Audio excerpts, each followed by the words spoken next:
2015, a friend that I went to college with won a visa lottery and immigrated to the United States. That gave me the motivation to start applying for lottery visa to immigrate to the United States with my wife. My wife and I, both in our mid-20s, had dreamed of a better opportunity in the United States. Why I was hopeful that I may get lucky, my wife told me that I was wasting my time. She would remind me that there's a very slim chance that I would be accepted into the program. She was right, but I persisted. I persisted because I saw no future in my country. Even though we were both college graduates, we couldn't find a job, so I borrowed some money to start a shop. My wife and I became shopkeepers, barely making enough to pay the rent of the shop. Then one day, I received a letter in the mail, and our life were about to change with a single stroke of luck, the lottery visa. When the letter finally arrived, announcing that we were among the fortunate winners,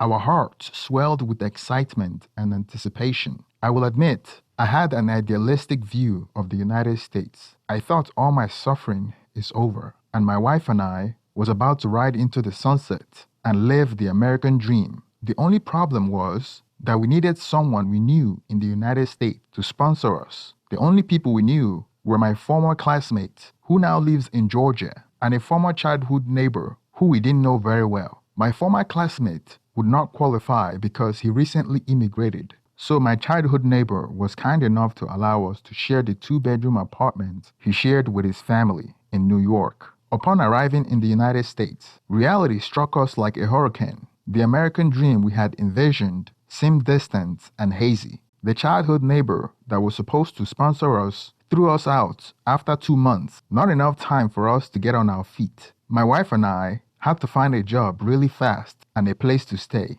because the neighbor's apartment wasn't enough for his own family. So I understood why he wanted us out. I had nothing but gratitude despite the circumstance in which we left his apartment. I loved the United States because there were so many places to work, even though the wages were not enough for our standard of living. So we were caught in the rat race. We could only get ahead if we work overtime, so we were constantly working. To make matters worse, my wife became pregnant at that time, so she started working part-time, and I was working 2 jobs. Back then, I was working 20 hours a day. Eventually, I bought a motorcycle, so my wife and I didn't have to ride the bus, and we could travel to places faster. Then she gave birth and became a stay-at-home mom. I am used to the long hours by now. My wife would take care of our daughter and house chores and cook while I brought home the bacon. Despite the rough start, we settled in 13 months. We had our apartment and a motorcycle for me and a car for my wife. I was working as a machine operator for a local meal shop. Life was good, but I felt like it could be better.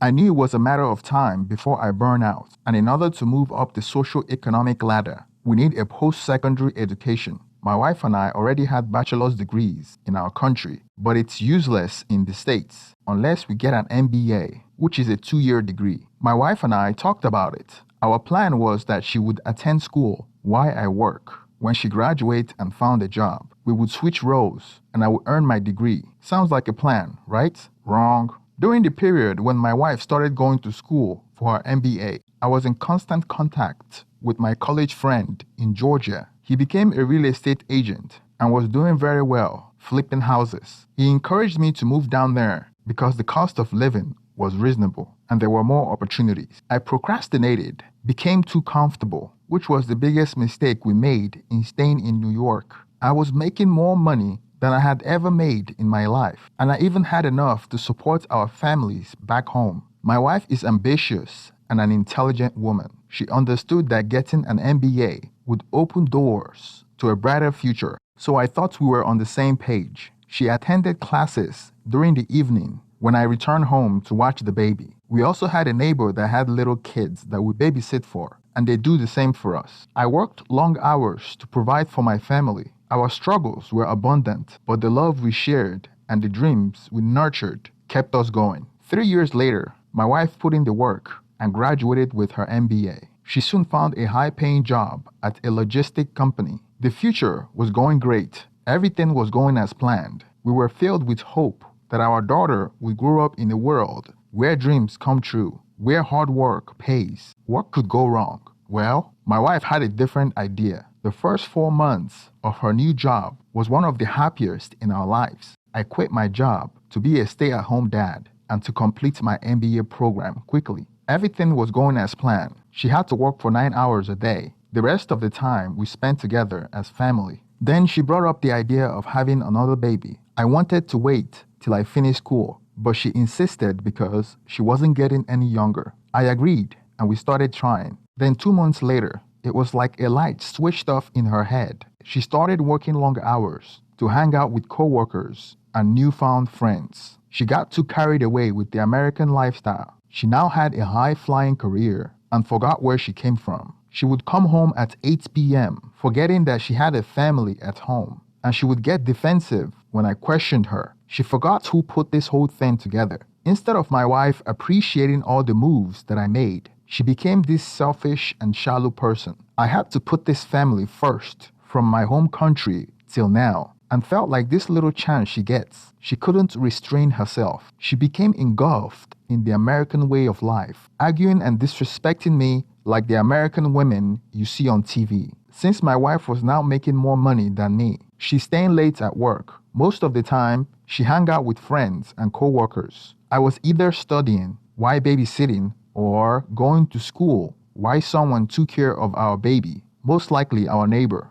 I was also actively looking for a side hustle to have some pocket money so I wouldn't ask my wife for money. I was doing the household chores, cooking, and taking care of the baby, and all my wife had to do was work. When she comes home, she's always in a bad mood to make her happy, even suggesting a massage sometimes, but she always speaks on something that I did. I felt like my efforts wasn't enough, and I was constantly walking on eggshells around her. The more success she becomes, the worse our marriage gets. During our arguments, she would often stoop to the lowest common denominator, belittling me for not having a job or a college degree in America. I couldn't believe it. She would say anything to hurt my feelings for some reason. She wasn't the same person that I married. Something had changed in her. Her insults pierced through my heart, leaving scars that would take time to heal. The harmony that we once had when we were suffering, we smiled together and cherished every moment. Now that we could see the light at the end of the tunnel, I was now lost in a sea of resentment and disappointment. Desperate to contribute financially and escape the constant verbal attack, I decided to explore alternative ways to make money. Secretly, I started working as a food delivery driver. When our neighbor is available to babysit our daughter, I would turn on the Uber Eats app and deliver food for people on my motorcycle. I have done well delivering food around the city in my spare time. It gave me some extra income for pocket money and minor stuff around the house and some perishable items for our baby. She didn't even care to ask me where I got the money. After the first 4 months of starting her job, she stopped asking me whether I needed money. It became a fight for her to pay for the baby's diaper or food. Where did she expect me to get the money? When she was in my position and I was making a lot less, I paid for everything, even her school materials and things the college loans doesn't cover. I paid for everything my daughter needed. That was why I started delivering food, to make some extra income. Several times I had to sit her down to remind her about our plan and commitment, but it ended up being a shouting match. I couldn't work full-time as before and go to school at the same time because of scheduling conflict, and I wanted to finish school as soon as possible, which is why the food delivery gig was convenient. We turned from a happy couple to arguing over silly things. As days turned to months, we grew distance, and she would stay at work till 8 p.m., hanging out with friends and co-workers. I stopped asking about her whereabouts because I was tired of fighting, and I thought she had already given up on me and my daughter. Sometimes during an argument, she would threaten to call the cops on me, to throw me out of the apartment because I no longer pay rent. All through her insults, I never laid hands on her, ever. She always belittles what I do for our child, saying that she didn't need me around and she could take the baby to daycare because she can now afford it. She would threaten to call the police, even though I have never laid hands on her. With her constant threats and the things she was saying, it was obvious that her American friends are feeding her lines. I didn't understand any of that back then. I was clueless, wondering what was happening to my wife. One fateful evening, like most other days since I started delivering food, It was around 5:30 p.m. I decided to make some food runs before my wife came back home for the day. I arrived at an apartment to deliver food. As I knocked on the door of the customer's house, hoping to put my normal charm so I can get some tips, I stood on the doorstep with the food. I rang the doorbell. The door swung open and a chill ran down my spine, revealing my wife standing there, clad in nothing but a white towel, like she just came off the shower. Shock and disbelief coursed through my veins as I struggled to comprehend the sight before me. She stood there, speechless, confused. I was about to ask her what she was doing there and whose apartment it was, as she immediately slammed the door on my face in fear. The food was on my hand, so I threw it away. Then I kicked the door in to come after her. The door swung open towards the inside of the house and hit her in the face, causing her to fall on the floor. The towel that she loosely wrapped around herself revealed that she was wearing nothing underneath it. The impact of the door hitting her face caused some hematoma that immediately looked like the size of a golf ball on her forehead. She screamed for the owner of the house, who was her affair partner. The owner of the apartment immediately came out looking confused. He was also wearing shorts with no shirt. My wife immediately got up with fear in her eyes. She ran behind him, afraid of what I was about to do to her. The man tried to push me out of his apartment, and I tried to explain to him that she was my wife and we have a baby together. He ignored what I was telling him and continued to push me, so we started fighting. Now, here I am, fighting with an almost naked man, while my wife, that barely had anything on, was screaming at the top of her lungs. I must have caused quite a commotion because someone called the police. I was put on handcuffs and led to the back of the police car to cool off. Then it started to dawn on me my life was over and I would be deported to my home country. The police put me behind the patrol car, then went over to my wife and her lover, who were visibly shaken, to take a statement. After my wife left the scene, one of the policemen came to me to get my side of the story. I was crying while explaining to the police all I had been through. To my surprise, the policeman showed some compassion to me. He asked me if I had a place to stay or have any close friends or family members. I mentioned my sponsor, and he advised me to go there instead of returning back home because the fastest way to get charged with assault and be deported is returning back to my wife and daughter in my current emotional state. He was very frank and honest with me. He told me that he has seen it thousands of times, and from what my wife told him, she seemed like she didn't love me anymore and wanted to press charges. How could she hate me so much? Where did I go wrong? He told me that the best thing for me to do was to hire a lawyer and have no contact with my wife. He gave me the address of a shelter in case I need it, and he pulled me out of the patrol car, removed the handcuff, and drove off. As the police drove away, I couldn't stop touching the marks the handcuff left on my wrist. It was a reminder of how I almost lost everything for the love of a woman. The moment was profound in the sense that I understood that the only person that cared if I lived or died was the police officer that just drove away. It reminded me of how lonely I was in this country. With a heavy heart, I called my friend in Georgia. He lives alone in his apartment, and he told me to take a bus from New York and move to Georgia to stay with him. I reminded him that I have a daughter. He was the second person that told me that in my condition, if I stayed, my daughter might lose both parents. He was right in that shocking moment, as the truth stared me in the face that my wife wanted to destroy my life. Anger and heartbreak battled for dominance within me. The weight of betrayal crushed my spirit, leaving me with profound sense of loss. Against the police recommendation, I wanted to return home and pack my belongings and disappear. I could no longer bear to stay in the same house with my wife. The harsh reality of my circumstances forced me to confront the limitation of my options. When I got home, she had already brought my daughter back from the neighbor's house. She was ready for war with me as she placed an ice pack directly on her forehead. As soon as I walked in, she started accusing me of abandoning our daughter, even though it was normal for us to leave our daughter with the neighbor. I knew what she was doing. She was trying to provoke me. I must not play her games. In hindsight, she didn't know what she was doing. I went grey rock and acted like she was a fly on the wall, which infuriated her. When I got to the house, I went straight to the bedroom to pack my belongings. As she peeks through the door crack every once in a while to see what I was doing, It didn't occur to her that I was leaving.